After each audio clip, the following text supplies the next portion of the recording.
যোৰহাটত হোটেল ব্যৱসায়ীসকলৰ দুখ খবৰ কাৰণ সক্ৰিয় হৈ পৰিছে যোগান বিভাগ। যোৰহাটৰ যোগান বিভাগৰ পৰিদৰ্শক বিকাশ দাসৰ নেতৃত্বত এটা সজাতি দলে যোৰহাটৰ ৰয়েৰ নিমন্ত্ৰণ নামৰ এখন হোটেল ঘৰুৱা চিলিণ্ডাৰ ব্যৱহাৰ কৰাৰ জৰিমনাসহ জব্দ 3টাকৈ চিলিণ্ডাৰ ষ্টভ জব্দ কৰে। লগতে পৰিদৰ্শকগৰাকীয়ে জনায় যে সকলো হোটেলত এনেধৰণৰ অভিযান ঘৰুৱা চিলিণ্ডাৰ ব্যৱসায়ীসকলে ব্যৱহাৰ কৰা ঘৰুৱা গেছ চিলিণ্ডাৰ অভিযান চলি থাকিব বুলি যোগান বিভাগৰ পৰিদৰ্শক বিকাশ দাসে জানিবলৈ দিয়ে। গেছ এই কমাৰ্চিয়েল চিলিণ্ডাৰটো কৈছে লগাবলৈ, এই ডমেষ্টিক চিলিণ্ডাৰটো লাগিছিলে, সেইটোৱে চাবলৈ আহিছিলে, চিজ কৰিলে। নহয়, গম পাওঁ, মোক এইটো পাবলৈ দিগদাৰ আছিলে। এই কমাৰ্চিয়েল চিলিণ্ডাৰ ইফালে ৰাস্তাটো নহয়, সেইকাৰণে। এইটো 2 মাহ হৈছে। নহয়, 2 মাহ নহয়, এইটো চিলিণ্ডাৰটো লগাইছিলোঁ মই, এইটো মাজে মাজে সেইটো লগাই দিওঁ। 2 মাহ হৈছে।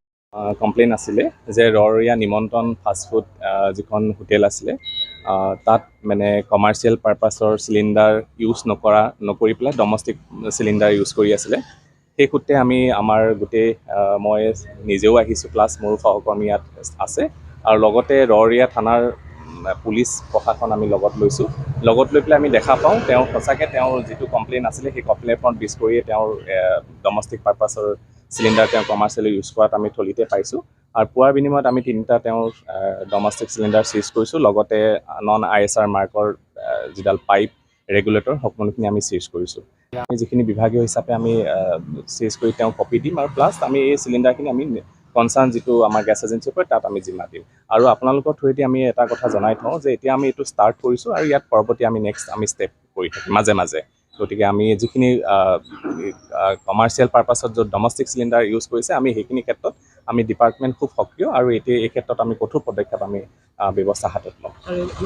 একদম চলিছে। আজিৰ পৰা আপোনালোকে দেখিছে, আজিৰ পৰা আপোনালোকে আমাৰ ষ্টাৰ্ট দেখিছে, আৰু আমি এইটো মাজে মাজে কণ্টিনিউ অকণমান এইটোৰ পৰা যদি কোনোবাই এনেকুৱা কৰিছে যদি অকণমান বিৰত হওক, সেইটো অনুৰোধ কৰিছোঁ যে তেওঁলোকে যিটো কমাৰ্চিয়েল পাৰপাছ চিলিণ্ডাৰ ল'ব লাগে সেইটো লওক, আৰু যদি নকৰে এইটো প্ৰচেছ চলি থাকে। আমাৰ ষ্টাৰ্ট আজি, আৰু এইটো আপোনালোকে দেখি থাকিব, আপোনালোকেও সেইখিনি সময়তে গৈ পাবগৈ আমাক কাম, আৰু এইখিনি আছে। আৰু এটা কথা ঠিক, আমাৰ ডিপাৰ্টমেণ্টৰ অফিচাৰ নাছিলে, আজি এতিয়া আমি নতুন য়ং ষ্টাফো পাইছোঁ, আৰু খুব এইটো কাৰণে শেষ হৈছিলে, আৰু প্ৰথমতে ময়ে অকলে চকা নিচিনা হৈছিলে। গতিকে এতিয়া আমি লৈছোঁ যেতিয়া আমি এইটো ষ্টাৰ্ট কৰিম, এইটো ক্লিন কৰি এৰিম।